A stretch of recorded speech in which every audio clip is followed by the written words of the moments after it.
The execution of Saddam Hussein has once again focused attention on the death penalty. On Saturday, hundreds protested against it in Paris while attending the Third World Congress against capital punishment.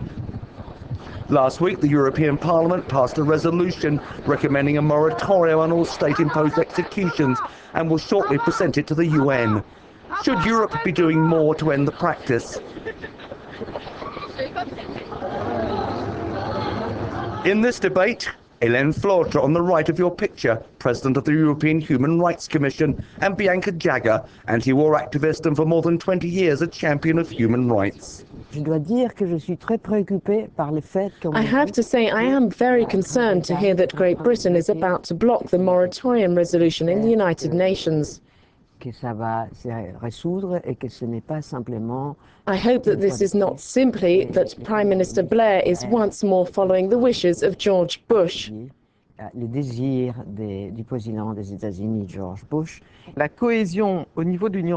united European Union must be able to offset any pressure put by Mr. Bush on Great Britain. It's obvious that one cannot expect successes in the General Assembly of the United Nations, but at least the member states of the European Union are together in trying to pass this resolution.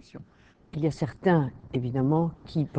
are some who think it's too early, but I don't believe that's true.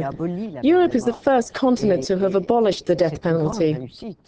It's one of the great successes of the Council of Europe and the EU, even if Russia, which has declared a moratorium, has not yet unequivocally abolished it. There's also Belarus, which hasn't abolished capital punishment. The European Parliament has passed a resolution condemning the widespread practice there. In the United States, in the post-September the 11th environment, one could have expected a surge, perhaps, in executions. But instead, the number actually fell, which is a positive sign, even though some states want to broaden its application. Élargir le champ d'application de la peine capitale. It has to be said they did not really decrease a great deal. Nevertheless, the subject is being debated within the Supreme Court.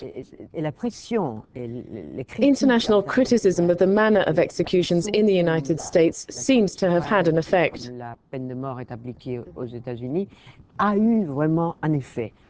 The European Union works through the European Commission, the ambassadors of the Union. There have been some successes, but they remain limited. Our extradition treaty with the United States excludes those who would face the death penalty or would be executed if returned. One of the most important issues, and it's something I worked hard on, was the abolition of the death penalty for people under 18 and people who are mentally ill. Even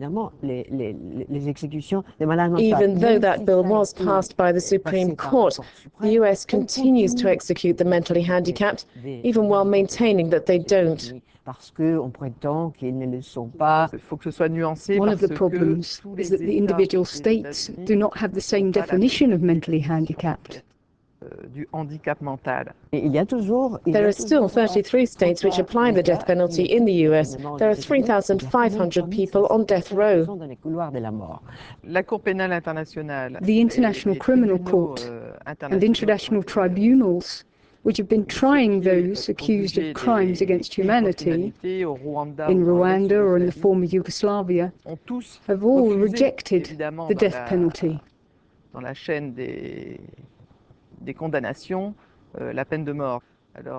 One would have hoped that this example would have been followed in Iraq. It's regrettable that it wasn't for two reasons: the death penalty itself, and also the fact that Saddam Hussein was executed rather than face any prolonged punishment for his crimes. The relatives of his victims have been denied justice.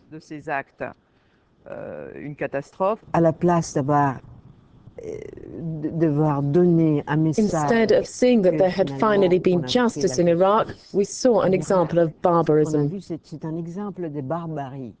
The broadcast of Saddam Hussein's execution on the internet cannot be justified. I didn't watch it.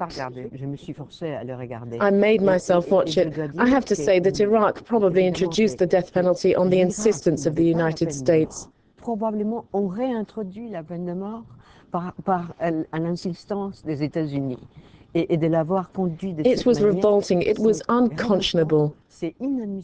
And it turned Saddam into a victim for an awful lot of people in the Arab world.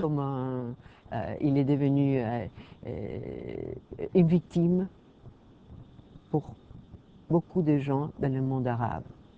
Instead of remembering him as the perpetrator of crimes against humanity, the abiding impression is of his dignity at the time of the execution. It was an amazing image to have witnessed, to see him hanged and to have heard everything that was being said.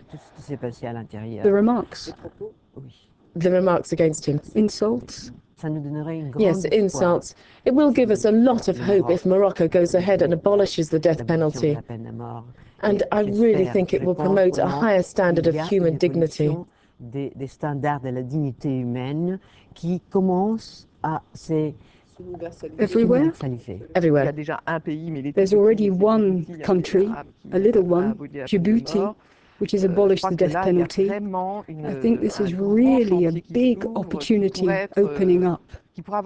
There is a true forum which could have repercussions on a political and a cultural scale.